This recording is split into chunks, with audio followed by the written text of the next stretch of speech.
So who's this figure which we call Herod the Great? What we know about him? Herod the Great, with his family, flee from Galilee. Jerusalem comes under siege. His brother dies in Jerusalem. And notice what happened. Where you are right now here, this is where Herod the Great encounters the forces of Antigonus. They clash in battle. Where you are, there was no fortress, there was no palace, there was nothing here. Just the wilderness. They clash in battle. Herod had the upper hand in this battle. From here, he goes 40 miles south, east of where we are, to the place called Metzada. That's where he leaves his family, while he escaped to Petra in Jordan, from Petra all the way to Alexandria, from Alexandria to Rome. Rome. Two people walked next to Herod. One called Octavius, and the second called Mark. Remember Elizabeth Taylor? Now we are in there. Mark Antony. They take him up to the Acropolis. They call him the King of Judea. They send forces with him, enforcements. 37 BC, he comes back in the land. He overcome the revolt, and he became the king of this country, ruthlessly ruling over it. 15 BC, after a lot of construction works around the country, he started enlarging the Temple of Jerusalem, making it the largest temple of the world. He built Caesarea, which we're going to be visiting, Caesarea Maritima, making it either the largest port of the ancient world, or if we don't want to exaggerate, one of the 3 largest ports of the ancient world. He built many other projects that we're going to see along this trip, but in 15 BC, he decided to build himself finally a palace, which later on to become his mausoleum. That palace was called the Herodian.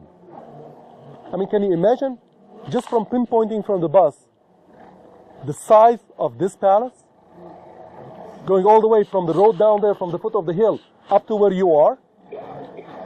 This palace was visible from Jerusalem. And there was a wise man who went on a pilgrimage to Jerusalem by the name of Jesus. They climbed up the eastern part of the Mount of Olives.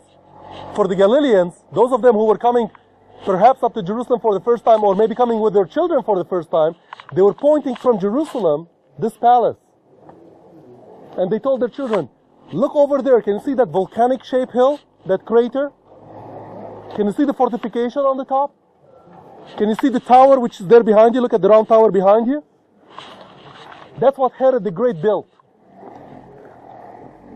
And one man was walking amid them, who the people have already seen as a prophet, as a wise man. Some have seen him as a Messiah. His name was Jesus. He looks back at the crowd and he tells them, if you have a little bit of faith, you can tell this mountain to move from here back to where it came from. Because Herod the Great, a hill nearby, he literally chopped it off and moved it up here. A mountain was moved from one place to another, literally. So with a little bit of faith, all this great construction work, that's literally what Jesus was pointing out. You can order it back again to where it came from. Remember, Jesus did not speak Chinese. He pointed every little thing he spoke about. Where was Herod when the Magi came to him? It's a big question, by the way.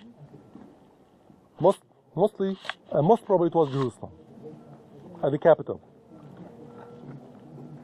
But if he was not at the capital, the only second alternative place would be here, nearby Bethlehem.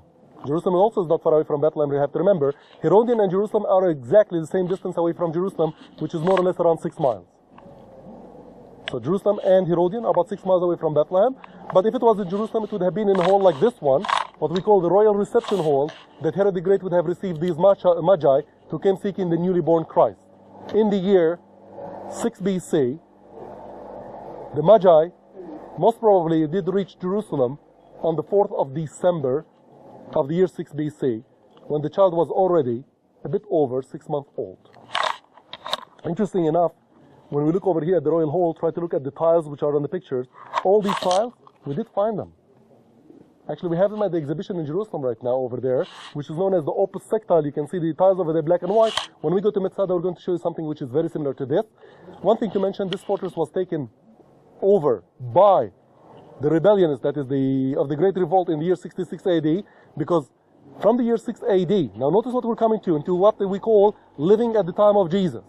Herod the Great died in the year 4 BC. He died in Jericho. His funeral went all the way from Jericho up to here where he was buried at. That's like a 3 days journey. Very well described by Josephus Flavius. After his death, the country was divided between 3 of his sons. Judea, where you are, was ruled by his son who was called Archelaus. We hear in the Bible that the angel appears to Joseph in a dream telling him that Herod the Great have died so he can go safely back home. When Joseph came back with Mary and the child, he found that Archelaus, notice, Joseph was planning to come back and live in Bethlehem because there was a good job for him in Jerusalem.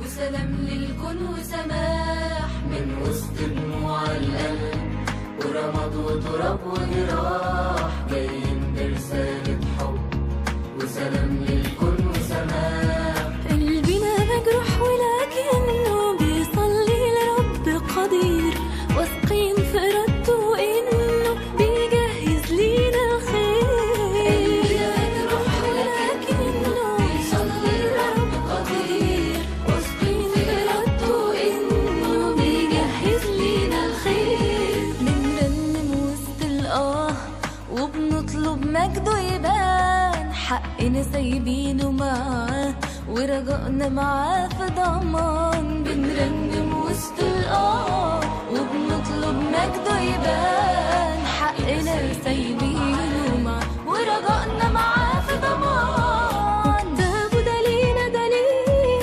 وكلامه شاهد على وعده أبواب جحيم بيزيد لو وقفت قدام شعبه كتابه ده لينا دليل كلامه شاهد على وعده أبواب جحيم بيزيد لو وقفت قدام شعبه